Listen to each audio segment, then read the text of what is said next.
They arrested me in front of my own house. While I was still covered in flour from baking cookies for my students, they called me a murderer. They said I killed an 8-year-old boy named Jacob, a boy who used to stay after class just to help me stack chairs.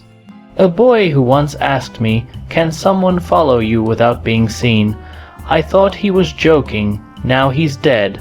My town wants me hanged. My students call me a monster.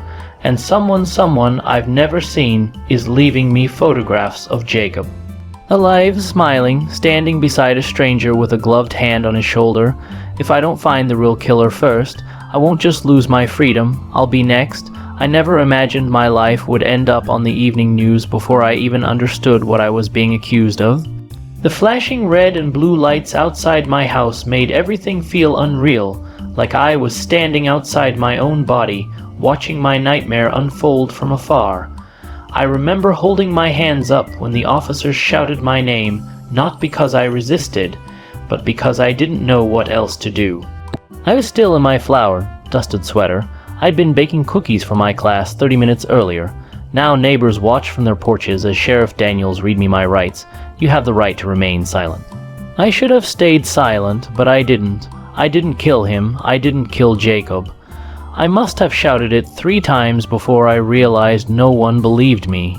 Mrs. Patterson, who once knitted me a Christmas scarf, clutched her daughter like I was contagious. Mr. Howard, sweet old Mr. Howard, stepped back as if I might lunge at him. Someone recorded me with their phone. Someone whispered, "Monster." I don't remember getting into the patrol car. I just remember the cold steel of the handcuffs digging into my wrists and the taste of metal in my mouth. Panic, shame, disbelief all at once.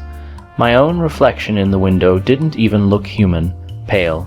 Trembling, haunted, they took me into the Willow Creek Sheriff's Department through the back entrance, away from reporters, but I still heard the shouting, "Child killer!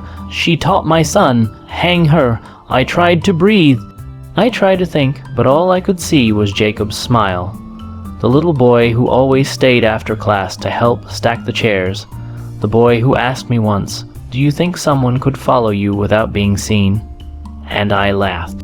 God help me, I laughed. I thought he was joking. Now they say I was the last one to see him alive.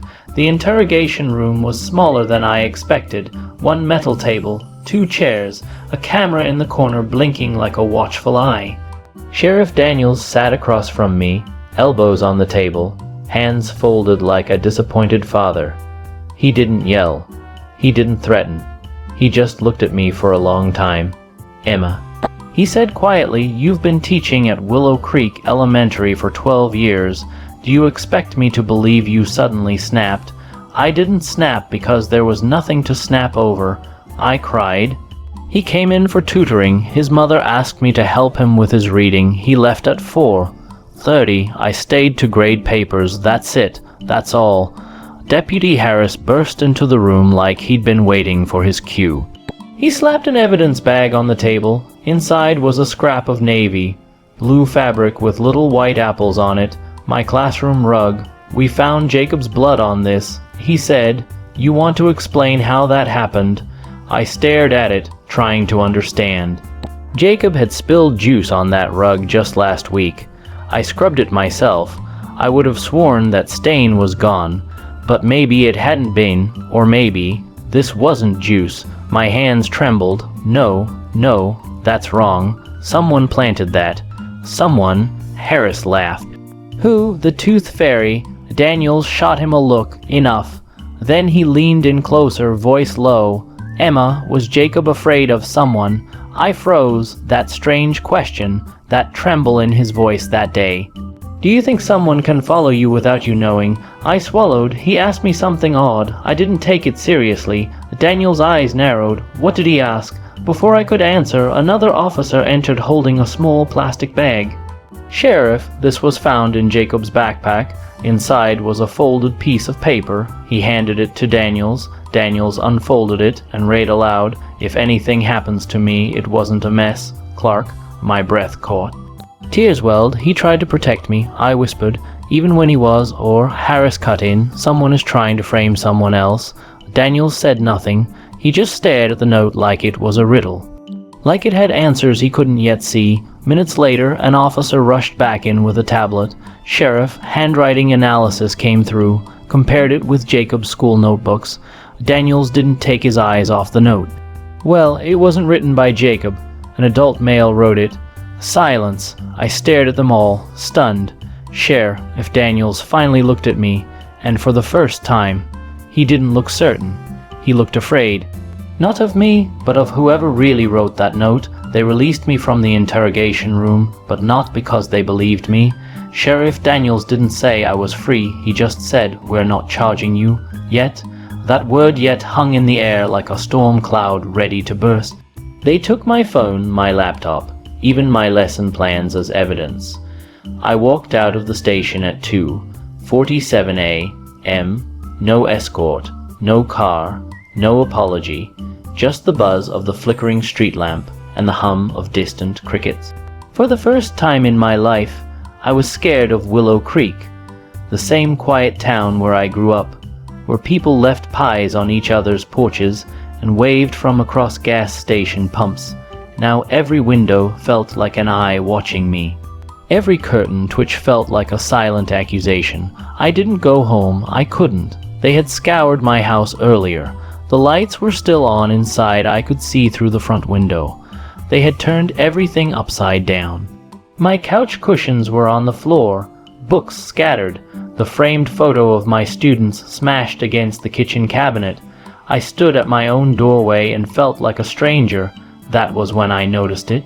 On the porch, a single envelope, no postage, no name, just taped to my door like a warning. I looked around. The street was silent. I considered calling the sheriff. Then I remembered I didn't trust them either. With shaking hands, I peeled it off and opened it. Inside was a Polaroid photograph. Jacob, alive, smiling, standing beside a dark wood fence. Behind him, a hand large, gloved, rested on his shoulder. Just visible in the corner was something carved into the fence. "You're next." My lungs froze. Every instinct screamed run. Instead, I stood there, clutching the photo like a lifeline, whispering to myself, "I'm not going to die." I don't know if I believed it. I drove. I didn't even know where I was going until I saw the old church steeple rising over the trees. St. Mary's Chapel. I hadn't been inside in 10 years, but I remembered what it used to mean peace. Confession, a place where secrets felt lighter. The side door was unlocked. It always was. I sat in the back pew, hands trembling so violently I had to grip the bench just to steady them. "Emma!" I nearly screamed. It was Father Collins, older now, with deeper lines around his eyes, but the same soft voice. "What are you doing here at this hour?" I opened my mouth, but no sound came out. My throat closed up. Tears burned. He sat beside me, not close, just near enough to remind me I wasn't alone. "You can speak," he said. "Whatever it is, I'll listen." So I did. Everything poured out of me like floodwater.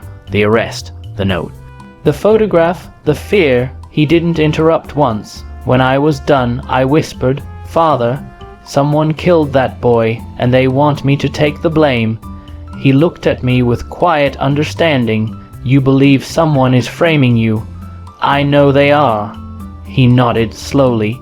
"Then you must find out who." I blinked. "Me, Emma," he said gently. "You are no longer just defending your innocence. You are defending your life." I left the church with something I hadn't felt in days. Direction: if someone wanted me to be silent, I would speak. If someone wanted me to hide, I would hunt. I studied the photograph again under the streetlight. The fence wasn't from anywhere in town. It was old, rough, hand carved. There was only one place I knew with fencing like that, the abandoned Miller farm, 10 miles outside Willow Creek. Everyone said it was haunted.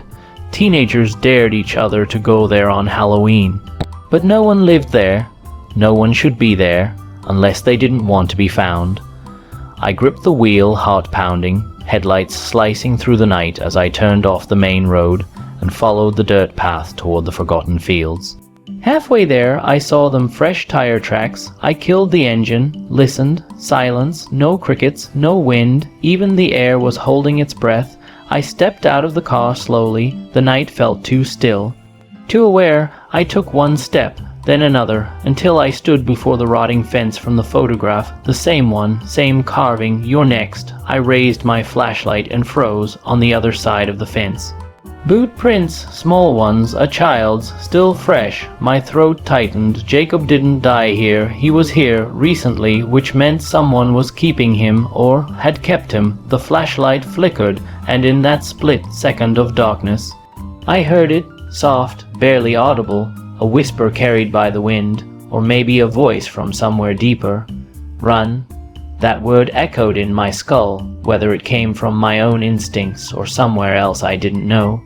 But I didn't run, not this time. If Jacob had stood here, if those small boot prints were his, then I owed him more than fear. I stepped over the fence. The air changed the moment I crossed it, colder, heavier. My flashlight beam cut through the darkness, illuminating patches of tall grass and broken tools littered like bones in the dirt. Somewhere deeper in the property, a structure creaked, not wind, movement. I followed it, heart hammering so hard I could feel it in my fingertips. The barn loomed ahead, slanted and decaying. One of the doors hung crooked on its hinge. I raised my hand to push it open snap. I froze. Someone was behind me. I didn't turn, I didn't breathe, but I felt them, standing 10 feet away, watching, waiting. Slowly, I lowered my hand and spoke without facing them. Why me? Silence. Only my own breath swirling in the cold. Then, footsteps coming closer.